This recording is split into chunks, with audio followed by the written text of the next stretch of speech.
We we noted the anniversary of the loss of one of Minnesota's greatest in Paul Wellstone, who last week marked the 22nd anniversary of his untimely death. Paul Wellstone summed up the economy that said, we all do better when we all do better. And that's what Kamala is talking about. For starters, we know we have to bring down grocery prices by tackling price gougers in big corporations. Donald Trump and J.D. Vance, they want to give billionaire friends tax cuts.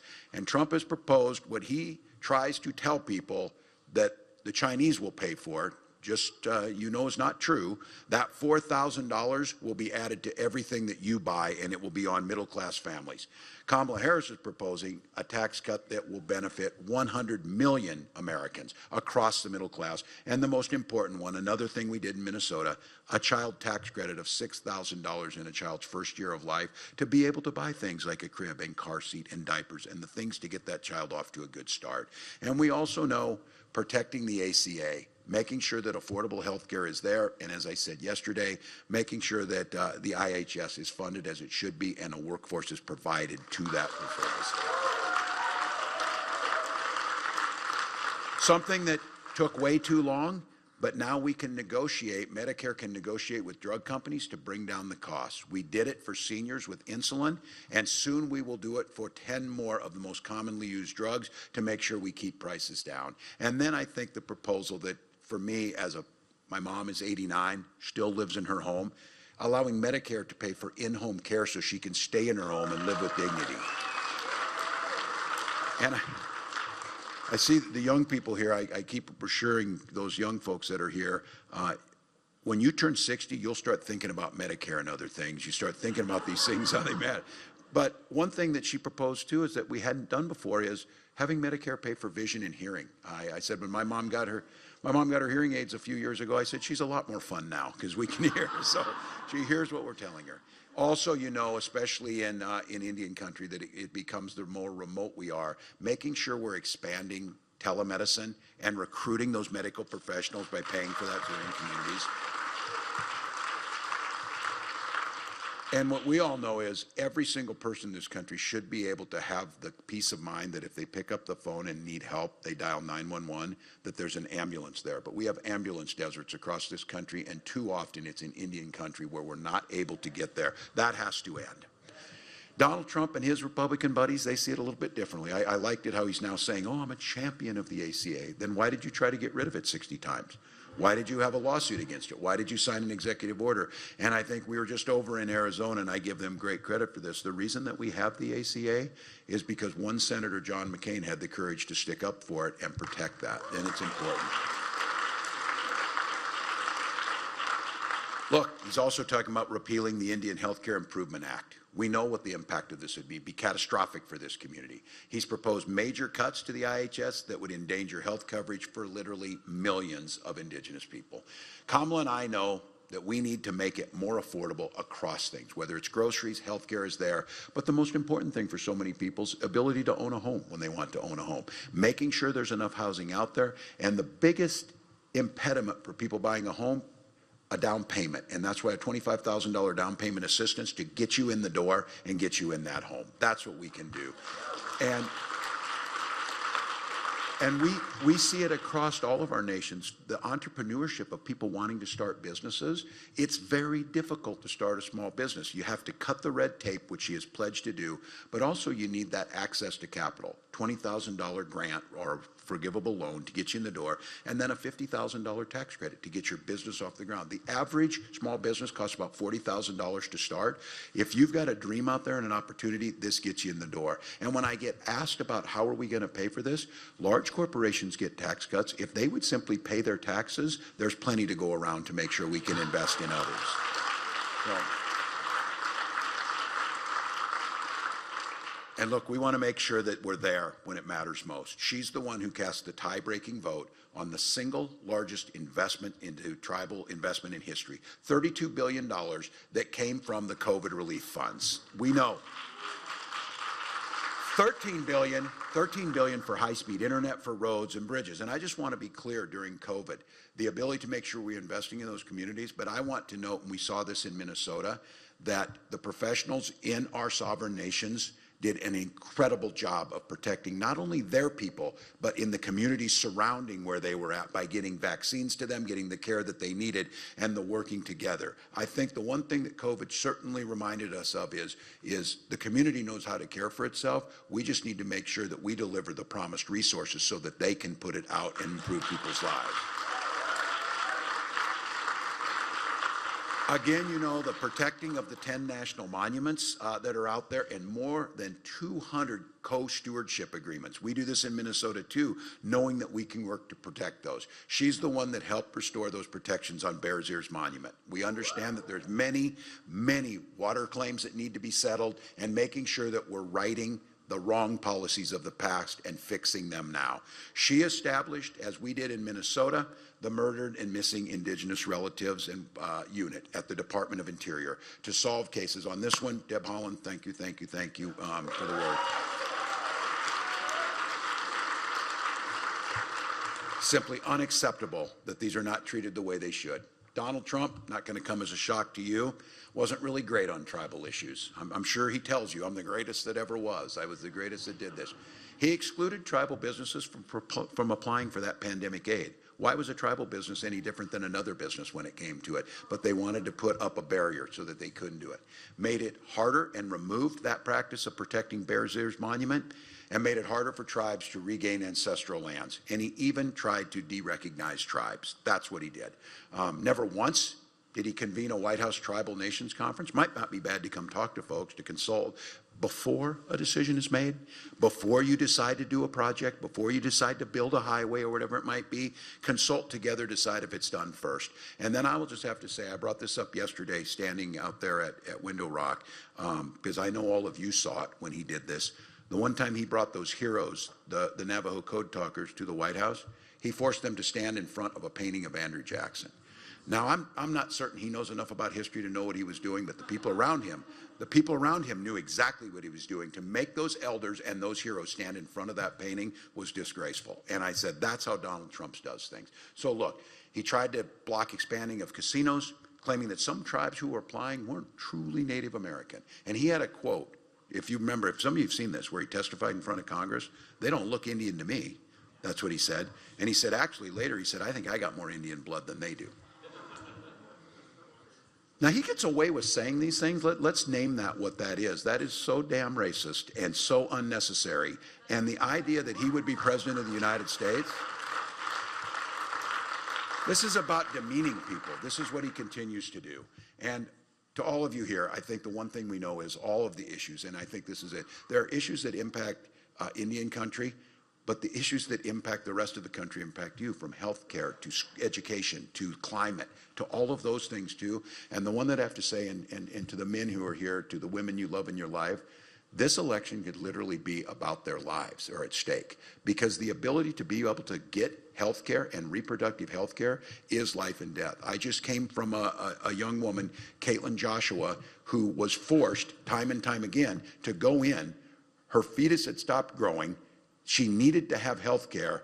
And because she lived in a state with a Trump abortion ban, she was sent home twice and nearly died. And when this happens, not only we see maternal mortality rates shooting through the roof, and we already know the health inequities that happen to Native women is absolutely shameful in here. Understanding that the care that needs to be delivered, the differences in death rates, it simply is unacceptable. With Donald Trump in there bragging about putting those judges on the Supreme Court, he exacerbates a situation that is already intolerable for women across the country, made doubly worse for Native women. That has got to be something we take. He calls it a beautiful thing that Caitlin Joshua went home and nearly bled to death because they wouldn't give her what was accepted basic care, putting the rest of her chance to have children at risk. So look, we know that women are going home having miscarriages. We know that women are trying to get care wherever they can. We know that women who are survivors of rape and incest are being forced to not get the care that they need.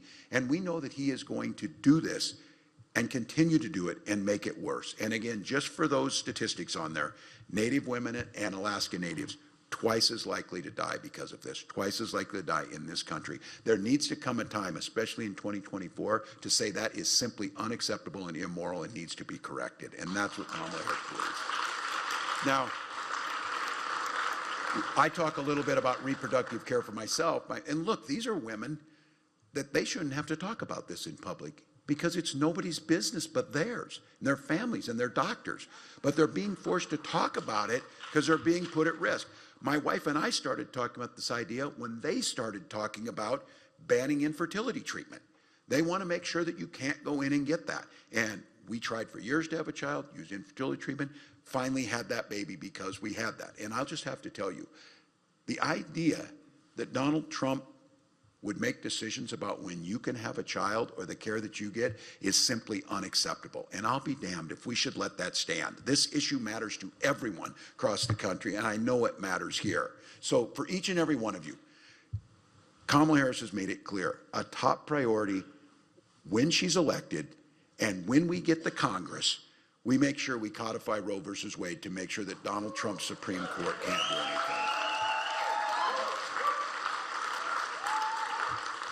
I don't know how much you hear it. You see it out there. I hear it on this. I hear folks, and one thing Lieutenant Governor's heard me say this before when people come up in there, they're tired of this. They're tired. They were saying Donald Trump's not doing as many events because he's exhausted. Well, he's not nearly as exhausted as the American people are of his nonsense. I'm tired of it.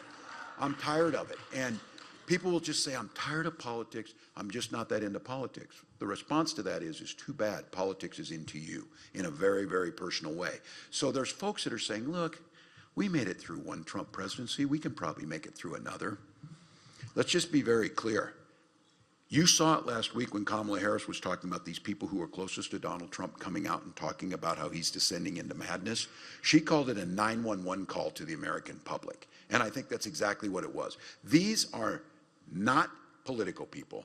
They are the professional people who deal with national security, military issues. Those that he picked that were four-star generals, not political. People like Mark Milley, chairman of the Joint Chiefs of Staff. He came out last week and said, Donald Trump is the most dangerous person ever in this country. This is the guy that was there in the Situation Room.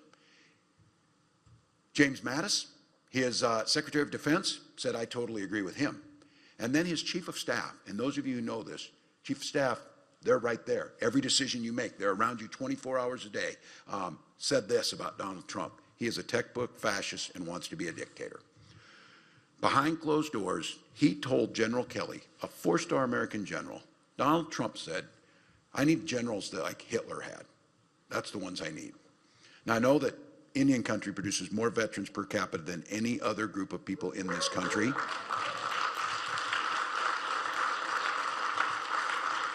I met them, and I met families that had the names of their loved ones on that wall that they lost in Vietnam and all of this nation's conflicts going back 200 years. There have been native warriors in each and every one of those conflicts. And I, as a 24-year veteran of the military, to hear Donald Trump, that makes me sick to my stomach. And every veteran should stand up and absolutely condemn what he said about this. Look, he's got the Supreme Court. He's got a Supreme Court that told him he can do whatever he wants to do. During this time, he will probably get the opportunity to appoint 2 more Supreme Court justices. So thinking about this, he will have a majority of the court. And for those of us in here a little older, you're kind of wondering what that means. If you're younger in here, there's a real possibility that the people that Donald Trump put on the court will be there when your grandchildren are still there and the decisions that he made. That is the potential that can happen here. So let's be clear. There's no guardrails in the Supreme Court. There's no guardrails. He got asked, after all the things he did, he got asked the other day on a podcast, what's like something you did wrong or that you would have done differently? Now, all of us are saying, oh my God, that's going to take 6 months to complete that list. We certainly could have said you botched COVID that cost hundreds of thousands of lives. You could have said that, but he didn't. You know what he said was, I picked people who weren't sufficiently loyal to me. That's what he said. So this time, there is not going to be a Mark Milley or a James Mattis or a John Kelly. This time, there's not going to be a Supreme Court that says, as we all learn, no one's above the law.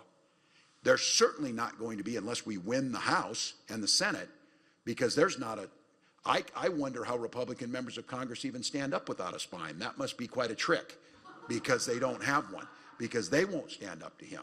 So here's the deal, folks. We got 9 days left. We got a guy that's openly saying he wants to be a dictator, a guy that wants to take away reproductive rights, a person who said he wants to use the United States military against enemies from within. When you hear that, what he's talking about is, I know I'm on top of the list, But just be very clear, you're on the list too, if you don't agree with this. It doesn't take them long to figure that out. That's what they'll do. That's what this guy's out there. But here's the thing. There is one guardrail left.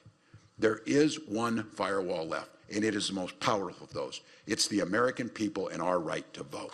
That's what it is. So here, Nevada, you can still register to vote early. You need to bring an ID or a tribal ID that works. Is that correct here? I believe that's correct. It damn sure better be if you're issuing it from that. You can drop it in the mailbox. You can sign the envelope, return it that way, or drop it at your county. Look, I know most of you here probably already voted. I know that you understand the importance of this, but this thing is going to be razor thin. And I know you get tired of hearing about it and you get tired of seeing the ads and you see all that, but there's about a handful of states, about 7 states, that can make the difference in this thing. And inside those 7 states, there's a couple counties makes a difference. And inside of those, there's precincts that make a difference. This idea that, well, I don't know what I can do, 1 or 2 votes that weren't going to vote that each person in this room gets out might be enough to make the difference. This thing could be won by a few thousand votes. And I certainly know here in Nevada, the policies we're proposing, we should be able to get those folks out there, get them to vote. And I know I'm excited about the potential to what can happen in 9 days, because I don't want you to dwell too much on it. I kind of was a little dark there on what Donald Trump presents. But here's the good news. He's never going to be president again. So it's not going to happen. He's never going to be president. He can go down to Mar-a-Lago and, of course, say he won, or, you know, he won his golf tournament, or he's the fastest runner in the world, or the best looking guy, or whatever he says about himself. And the rest of us can do something that for 9 years I've been wanting to do, just not have to think about this guy or see him out there, just not have to hear the division, just not to hear the stupid names that he calls people, and the inability to understand if you want to be president of the United States, that means you're president for everyone, those that voted for you and those that voted against you. So 9 days, 9 days to make a difference for the next 40 years, 9 days to put Kamala Harris in the White House. And for those of us in here, I am done talking about this idea of a glass ceiling. When we win this thing, we're going to break a glass ceiling in Minnesota. Not only are we going to have the first female governor in Minnesota history, we're going to have the first indigenous woman governor in American history with Peggy Flanagan. So that is definitely a two for people to get that done. So I ask you, and you know it, when we vote, we win. We've got 9 days to do it. We have to get everyone out there. And when we do, we start moving this country to a more, as we said the other day, a pure and a better democracy, one where everybody's here, one where we honor our commitments and we honor everyone who's here. So I want